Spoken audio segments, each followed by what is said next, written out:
Dr. Cronin, Dr. Patrick Cronin, has a very distinguished and varied career. One of those careers was as head of our Bureau of Policy and Program Coordination at USAID, and I had the honor of actually serving under him. And in that process, I couldn't help seeing over and over again him in many ways, and correct me if you feel it's unfair, but trying to tell people in our own government that they weren't getting it in different times. And so, Patrick, I would like to ask you, Connie Newman has sort of put out how how the governance of a country very much can determine, as I understood it, whether people within the country really can experience a human security as well as what the government considers its national security. But that broader understanding, when I look at our own government, I sometimes wonder, do we get it? Because I know there are groups, this concept of human security has been around since the early 90s, and our government hasn't seemed to be willing to pick up on it in a big fashion. Or maybe I'm being unfair. So I would want your reflection about where in our government it strikes a note, doesn't strike a note, and what might be done to move us ahead on this idea. Well, John, thank you. Let me just take a bite at the apple because it's a big topic and we can't really do justice to it.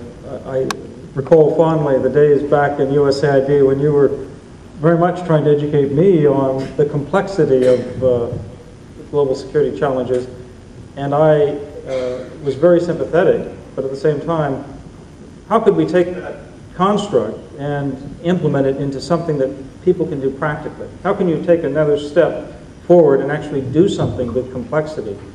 It's a topic that I'm still grappling with. It's one that I put together in a new book called Global Assessment, Strategic Assessment 2009, America's Security Role in a Changing World. Look at 125 broad issues and try to bring them together. Unfortunately, at the end of the day, there is no simple unifying concept for policy implementation. There may be unifying principles that we can rely on. So, does the United States get it? Does define what it is here and talk about, does it even have a moral compass when it is trying to determine policy? How do we do that given our secular government structure?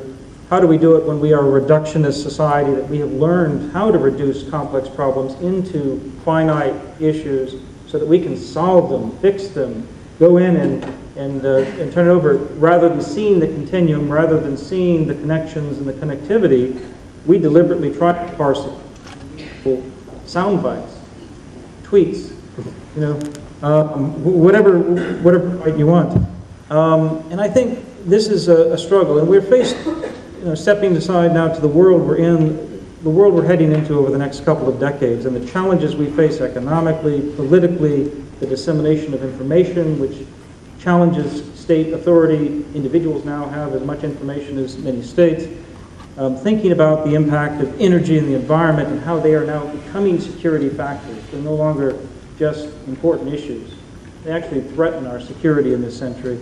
Thinking about fragile states, whatever that means, states that don't deliver on security, don't deliver on social goods, don't deliver on economic opportunity, well, they become a security risk as well abroad, not just to the people in the country itself. Thinking about then violent extremism as a transnational movement, as one where you can take violent extremists in the Sahel and infect it, if you will, with a foreign ideology, and it's refracted through that local Sahelian prison, and you've got something new, something we haven't dealt with. But it's not just national, it's not even just a non-state actor within a state. There are global connections, but it's not a global terrorism. It's something more complex than that. And then you get into issues of dealing with changing nature of conflict itself. Conflict, one of the things we've learned as a government, this is where you could say there's been some incremental learning, is the whole concept of counterinsurgency theory, that whole renaissance in counterinsurgency. Why do I think that's a slight development? Well, it's a step backwards, you could say. No, it's war, but it's also a concept forward because it's become a focus on people, populations. understanding that it's not about killing adversaries, it's about protecting people.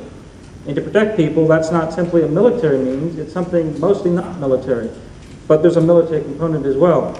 That's an old concept, it's not a new concept. I studied in the UK, and I was taught by two great men. One great British military historian, Sir Michael Howard, who set up war studies at King's College in London back in the 1950s in direct response to Britain and to the United States military history approach, where we turned everything into military operations. Well, we still do that as a government. So, you know, when Connie Newman was trying to make sense out of Africa, she had to do, even before we had an AFRICOM, we had a military that wanted to make a campaign plan out of whatever crisis would occur. And Connie had to try to figure out how do you bring the policy instruments of economic development, humanitarian assistance, and mix it with diplomacy and other means to try to stabilize, to try to advance prosperity and build something in institutions and ultimately human security. And it's a great challenge. We're learning that. You know, so do we have it? And then there's, of course, the bigger problem of proliferation of weapons of mass destruction, which could threaten extinction or huge problems. And it's not just the nuclear issue that we're so caught up with today. My wife's in Dubai right now with Graham Allison and a small group of the World Economic Forum looking at terrorism and weapons of mass destruction, especially nuclear weapons. And one can be scared by a lot of scenarios. They're unlikely, but because they would have a high impact, they need to be prevented. But one worries about the life sciences and the development there, because it's not the people in this room with the moral compass who are going to be the perpetrators of this. There will be, unfortunately, disaffected individuals who can now do something completely out of sight of the satellites that we heard about, and observation will be done 2 squirrels in a basement, and they can spread future biological agents in a way that are a big problem. How do we organize that? How do we reconcile human security, the understanding we're trying to protect humans, and bringing our humanity into policy, and yet still organize in our communities, mostly states, as Connie was talking about, but it's not just states now. And so you see the Obama administration deliberately trying to build a global architecture that doesn't just go state to state. So President Obama doesn't just speak to Hu Jintao, he tries to speak to the people of China. But China doesn't quite allow that to happen as freely as it can happen at the University of Maryland in College Park. So the world is both working on this global transnational set of trends and human security, and it's also still very much mired in 19th century balance of power politics in some ways as well. And both are coexisting.